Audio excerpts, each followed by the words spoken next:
মধ্যপ্রাচ্যে ইরান যুদ্ধ থামাতে কূটনৈতিক মহলে তোড়জোড় শুরু করে দিয়েছে যুক্তরাষ্ট্র। ওয়াশিংটনের প্রস্তাবে তেহরান আলোচনার টেবিলে বসার পরই শুরু হয় ভিন্ন সমীকরণ।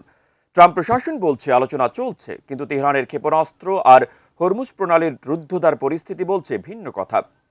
এমন পরিস্থিতিতে প্রশ্ন উঠছে, আলোচনার টেবিল কে এগিয়ে আছে, ইরান নাকি যুক্তরাষ্ট্র? আরও জানাচ্ছেন সাদিয়া সিদ্দিকা।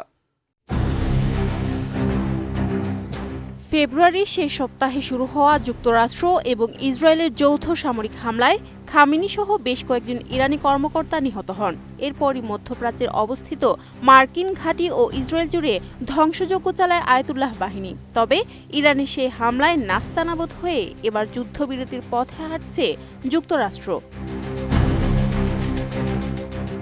মার্কিন প্রেসিডেন্ট ডোনাল্ড ট্রাম্পের যুদ্ধবিরতির দাবি এবং মধ্যপ্রাচ্যের রণক্ষেত্রের বাস্তবতার মধ্যে এখন এক বিশাল ব্যবধান। ওয়াশিংটন যখন ইরানের সঙ্গে গঠনমূলক আলোচনার কথা বলছে, তেহরান তখন একে তেলের বাজার নিয়ন্ত্রণের ভুয়া খবর বলে উড়িয়ে দিচ্ছে।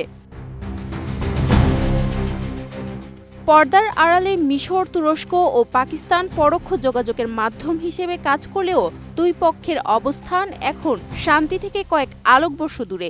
বিশেষ করে গত ২৮ ফেব্রুয়ারি মার্কিন ইসরায়েলি হামলায় তৎকালীন সর্বোচ্চ নেতা আয়াতুল্লাহ আলী খামেনি নিহত হওয়ার পর ইরানের নেতৃত্বের অবস্থান পাহাড়ের মতো অনমনীয় হয়ে উঠেছে।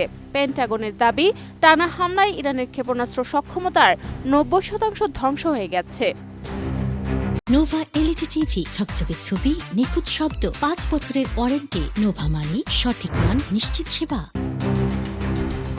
কাতার ভিত্তিক সংবাদ মাধ্যম আল জাজিরা বলছে, নাতানজ পারমাণবিক স্থাপনায় হামলার জবাবে ইরানের দুটি ব্যালিস্টিক ক্ষেপণাস্ত্র ইসরায়েলের প্রতিরক্ষা ঘেরাও ভেদ করে আরাদ ও দিমোনা শহরে আঘাত হানে, যাতে ১৮০ জনের বেশি মানুষ আহত হয়। গত সপ্তাহেই কাতারের প্রধান গ্যাস স্থাপনায় হামলা চালিয়ে তারা এর ১৭% রপ্তানি সক্ষমতা ধ্বংস করে দেয়। বর্তমানে বিশ্বের মোট তেল রপ্তানির ১/৫ পরিবাহিত হওয়া হরমুজ প্রণালীতে শত শত জাহাজ আটকে আছে, যা বিশ্ব অর্থনীতিতে রক্তক্ষরণ ঘটাচ্ছে। মার্কিন বিশ্লেষক নেগার মোর্তাজাভির মতে, তেহরান এখন জব্দ অর্থ ফেরত, ক্ষতিপূরণ এবং ভবিষ্যতে হামলার নিশ্চয়তা চায়। এমনকি তারা হরমুজ প্রণালীর উপর নতুন নিয়ন্ত্রক কাঠামো তৈরি করে চলাচলের জন্য টোল আদায়ের পরিকল্পনা করছে। যুদ্ধের ফলে কূটনৈতিক পথের চেয়ে বেশি অর্থনৈতিক লিভারেজ পাওয়া গেছে বলে মনে করছে ইরান। অন্যদিকে ট্রাম্প প্রশাসন তেলের আকাশচুম্বী দাম কমাতে সাময়িকভাবে ১৪ কোটি ব্যারেল ইরানি তেল কেনার উপর নিষেধাজ্ঞা শিথিল করেছে।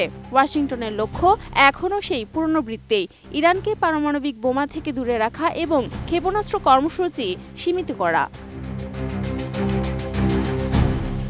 এদিকে ইরান কর্মসূচি ধ্বংস করা দাবি করেও ট্রাম্প ৪০০ কেজি ইউরেনিয়াম চেয়েছেন, এমন তথ্য উঠে এসেছে। তেহরানের দাবি, সেই মজুদ এখন ধ্বংসস্তূপের নিচে।